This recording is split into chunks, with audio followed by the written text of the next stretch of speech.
যি অসমবাসীয়ে বিজেপিক দুবাৰ শাসনত বহুৱালে, যি অসমবাসীয়ে কেন্দ্ৰত চৰকাৰ গঠন কৰাৰ বাবে বিজেপিৰ অসমৰ পৰা গৰিষ্ঠ সংখ্যক সাংসদ দিল্লীলৈ নিৰ্বাচিত কৰি পঠিয়ালে, সেই জাতিটোক ইমান অন্যায় বিজেপিয়ে কৰি আছে।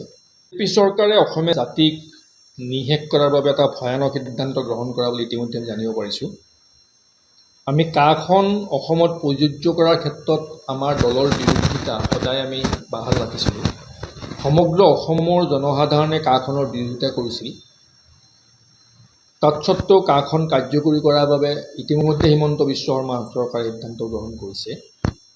কিন্তু তাতোকৈ এখোজ আগুৱাই গৈ আজি জানিব পাৰিছোঁ যে কাখনৰ আধাৰত 2024 চনৰ 31 ডিচেম্বৰলৈ মানে চলিত বৰ্ষলৈকে অসমত প্ৰৱেশ কৰা সকলো হিন্দু বাংলাদেশীক নাগৰিকত্ব দিবলৈ কেন্দ্ৰীয় চৰকাৰে সিদ্ধান্ত গ্ৰহণ কৰিছে। অসমীয়া জাতিক নিশেষ কৰাৰ কাৰণে বিজেপিয়ে সংকল্প গ্ৰহণ কৰিছে যেন ধাৰণা হৈছে আমাৰ। আমি চকুৰ আগত উত্তৰ পূৰ্বাঞ্চলত আমি ত্ৰিপুৰাখন দেখি আছোঁ। ত্ৰিপুৰাৰ ত্ৰিপুৰী জনগোষ্ঠী তাত আজি সংখ্যালঘু। ত্ৰিপুৰাত হিন্দু বাংলাদেশী মুখ্যমন্ত্ৰী আজি বহু বছৰ ধৰি তাত হিন্দু বাংলাদেশী মুখ্যমন্ত্ৰী হৈ আছে। ত্ৰিপুৰাৰ ত্ৰিপুৰী জনগোষ্ঠী ৰাজনৈতিক অধিকাৰ ত্ৰিপুৰাৰ মাটিত হেৰুৱাই পেলাইছে। ত্ৰিপুৰী জনসাধাৰণে নিজৰ ভাষা, কৃষ্টি, সংস্কৃতি আৰু ৰাজনৈতিক অধিকাৰ বিচাৰি ত্ৰিপুৰাৰ মাটিত হাহাকাৰ কৰি আছে। ত্ৰিপুৰাখনক চকুৰ সন্মুখত দেখি থকাৰ পিছত অসমৰ মাটিত অসমীয়া জাতিক নিশেষ কৰাৰ বাবে বিজেপিয়ে সংকল্পবদ্ধ হৈছে আৰু বিজেপিয়ে অসমীয়া জাতিক নিশেষ কৰাৰ বাবে সকলো পৰিকল্পনা সম্পূৰ্ণ কৰিছে, যিটো অতি দুৰ্ভাগ্যজনক।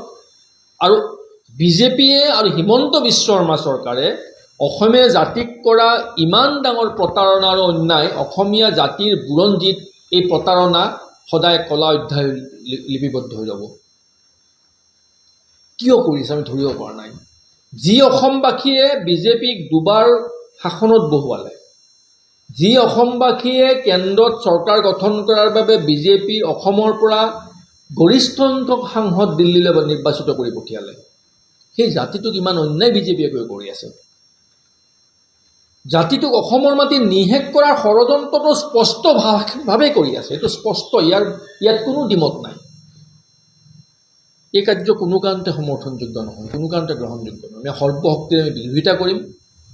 আমি কাখনৰ প্ৰয়োগ কৰা কাৰ্যকে বিৰোধিতা কৰি আছোঁ। আমি 14 চনলৈকে বিদেশী অহাৰ ক্ষেত্ৰত বিৰোধিতা কৰিছোঁ। আমি কৈছোঁ যে অসম চুক্তি আধাৰত 71 চনৰ পাছত এজনো বিদেশী অসমত সংস্থাপিত হ'ব নোৱাৰে।